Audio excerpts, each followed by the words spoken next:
অবশ্য আমরা তো চাই, 30 বছর প্রায় হয়ে গেল এটার সামিরা বিষয়ে আরেকটু কথা বলি। Please please. সেটা হচ্ছে ধরেন উনি চাইলেই কিন্তু শাওন হইতে পারতো, হুমায়ুন আহমেদ স্যারের স্ত্রী। তো ওইটা জানি না ওনার পক্ষে হওয়া সম্ভব ছিল কিনা।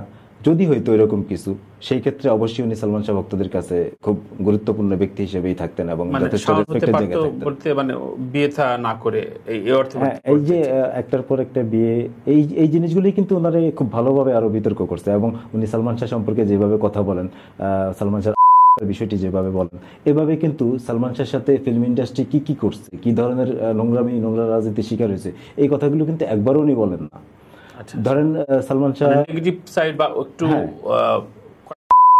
বিষয়টা খুব জোরালো ভাবে বলে, কিন্তু সালমান শাহ যে ফিল্ম ইন্ডাস্ট্রিতে নিগৃহীত হয়েছে, ওনারা যে বয়কট করা হয়েছে দুইবার, উনি মৃত্যুর আগের সময়টায় কিন্তু নিষিদ্ধ ছিল ফিল্ম ইন্ডাস্ট্রিতে, এই যে এইসব ঘটনাগুলি কিন্তু উনি ওইভাবে বলে না।